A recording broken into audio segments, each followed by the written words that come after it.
धरना चल रहा है, आप यहाँ पहुंचे हो, क्या लगा आपको? देखिए, ग्रामीणों की मांग है जो बिल्कुल जायज़ मांग है। जैसलमेर वासियों के साथ में शुरू से अन्याय हुआ है। जब से ये जमीन राजस्व रिकॉर्ड के अंदर प्रॉपर ढंग से दर्ज होनी चाहिए थी, वो नहीं हुई, तब से इनको हर बार समस्या का सामना करना पड़ रहा है। और अभी जो सरकार जिस प्रकार अंधाधुंध प्राइवेट कंपनियों को जमीनें दे रही है, तो सभी जैसलमेर वासियों को बहुत बड़ी चिंता हुई कि इस प्रकार सारी कंपनियों को जमीन दे दी तो आने वाले समय में कहाँ हमारा पशुधन सरेगा, कहाँ हमारे परिवार बढ़ेंगे, तो कहाँ रहेंगे। तो उन सारी समस्याओं को लेकर ये धरने पर बैठे हैं। इनकी मांग जायज़ है। पूर्ववर्ती सरकार ने भी इनकी मांग मानी थी। 30,000 बीघा और उनके जो राजस्व रिकॉर्ड के अंदर दर्ज नहीं थी, दर्ज करवाई। और अभी भी जो भूलवंश राजस्व रिकॉर्ड के अंदर ओरन गोचर और चारागाह की देवस्थान की जमीनें दर्ज नहीं है, उनको दर्ज करवाने की ये मांग कर रहे हैं और इनकी जायज मांग है। सही नंगे पांव मंत्री जी से मिलने भी गए थे, आपने इनकी बातें सुनकर क्या लगा आपको? देखिए, इनकी बातें सुन के ऐसे ही लगा कि मंत्री जी को अभी जनता की जरूरत नहीं है, और जब जरूरत होगी तो वो खुद नंगे पांव इनके पास चल के आएंगे। सर, क्या कहेंगे? दिशा की भी मीटिंग हुई, क्या और उनकी चर्चा चली उसमें? बिल्कुल, और उनकी चर्चा हुई थी, लेकिन फिर मंत्री जी ने कहा कि बंद कमरे में बात करेंगे। मैंने कहा बंद में क्या करूँ, सबके साथ में बात करो। दूसरी बात ये कि दिशा की मीटिंग खाली अधिकारियों के साथ में हुई थी। जनप्रतिनिधियों की जो कमेटी होती है दिशा बैठक के लिए, दिशा कमेटी होती है, तो कमेटी के मेंबर ही नहीं बनाए अभी तक। तो आज जाके उन्होंने कहा कि अगली मीटिंग में सभी मेंबर्स को बुलाएंगे। उसके अंदर सरपंच भी होते हैं, जनप्रतिनिधि होते हैं, वरिष्ठ जन भी होते हैं। जो एक 10 लोगों की एक टीम होती है मीटिंग, तो उन लोगों को बुलाया नहीं। बुलाने की वजह से सार्थक नहीं रही दिशा की मीटिंग, और जो अधिकारी और नेता के आपस में जो डिस्कशन हुआ। कलेक्टर साहब तो मिलने गए थे सबके दोस्त मंत्री जी से। बिल्कुल, वो तो सरकार है, मैं कह रहा हूँ ना, अभी उनकी सरकार है, तो वो जैसा कलेक्टर साहब को तो जाना ही है। वो सरकार के बाहर कहाँ जाएंगे।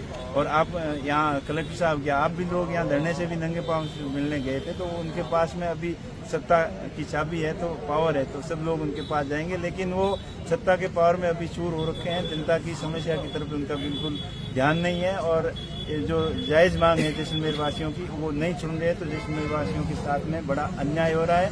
और शुरू से ही जिस प्रकार मैंने बोला, पहले भी बताया कि जिस प्रकार अंधाधुंध प्राइवेट कंपनियों को जमीनें दे रहे हैं, वो बड़ी चिंता का विषय है। और उपजाऊ जमीन है, किसानों को खेती के लिए भी इनको साथ में अलॉटमेंट करनी चाहिए। अगर फ्री में नहीं कर रहे हैं, तो जो सरकारी रेट में कंपनियों को लीज पे दे रहे हैं, उस रेट पे ही दे दें, तो भी किसान यहाँ लेने के लिए तैयार है। तो मेरा सरकार से मांग है, और संघर्ष समिति की भी मांग है कि और की जमीन दर्ज हो, और साथ ही साथ जो उपजाऊ जमीन है, जो कुछ परसेंटेज किसानों को भी मिलनी चाहिए। प्रशासन को किस नजरिए से देखते हो आप?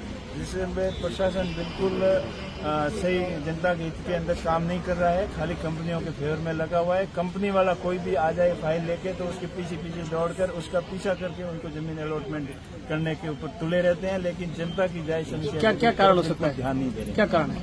ये उनकी इंटेंशन है।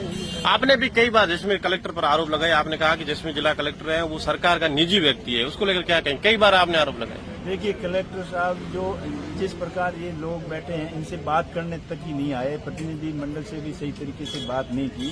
तो उस नजरिए से मेरा जो पहले का कहना था वो बिल्कुल ठीक था।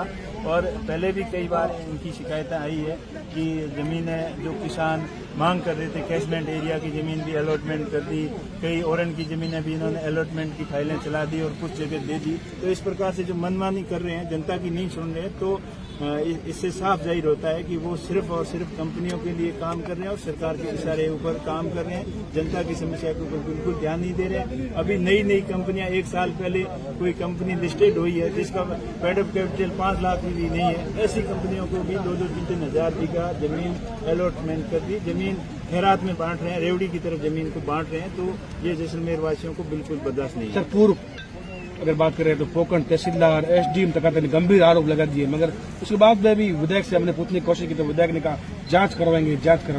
क्या लगता है आपको? ऐसा ही लग रहा है कि इस समय तो जांच होगी नहीं, समय आएगा तब सारी जांचें होगी, सारी पोल खुलेगी, और जिसने भी गड़बड़ की है एक पाई का हिसाब किया जाएगा। वैसे तो आज भी कई मुद्दे आए थे मीटिंग में सामने कि 300 रुपए पर केएल के हिसाब से टेंडर हुए थे। एकदम से 5 गुना रेट बढ़ा के क्यों दिए गए, और उसमें भी काफी अनियमितताएं हुई है, अनियमितताएं सामने आई है। मैंने जांच के लिए बोला है, लेकिन जांच कैसी होगी कैसी नहीं होगी ये तो अभी तो कहना मुश्किल है, लेकिन समय आएगा तब एक एक पाई का हिसाब इनको देना होगा। आपने कहा कि कांग्रेस सरकार में जब पानी के टेंडर 300 रुपये हो रहे थे, 200 हो रहे, मगर इस बार 1600 2100 हो रहा है। इनकी जांच होगी, मैंने लिख के दिया है, इसकी जांच करवा के रिपोर्ट देंगे। क्या लगता है कि इसमें मिली भगत है?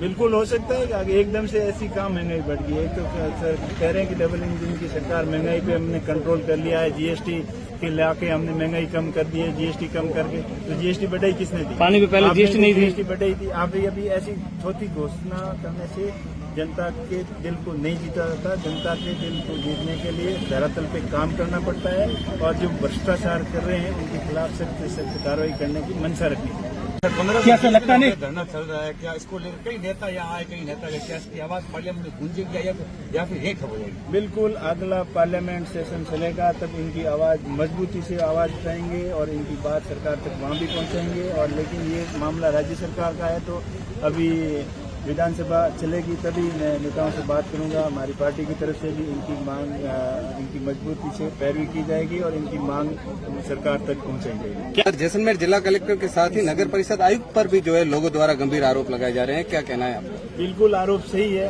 ये भी संज्ञान में आया मेरे मामला की 154 करोड़ रुपए के अंदर 4 किलोमीटर रोड बन रही है। वो पता नहीं किसकी बन रही है, कोई सोना चांदी की बन रही है, क्या हो रहा है क्या नहीं हो रहा है। तो इस तरीके से सरकारी पैसे का बिल्कुल अंधाधुंध तरीके से दुरुपयोग किया जा रहा है। प्रॉपर मॉनिटरिंग नहीं है, क्वालिटी मैनेजमेंट का भी सिस्टम नहीं है, क्या वो कर रहे हैं और क्या उसने BOQ में लिया है, कितना मेजरमेंट हुआ है, उन सभी चीजों के बारे में पूरा कह पाना भी मुश्किल है, क्योंकि सब जगह घोटाले की बू सामने आ रही है। क्या लग रहा है, सोने या चांदी की ईंटें लगाएंगे तो?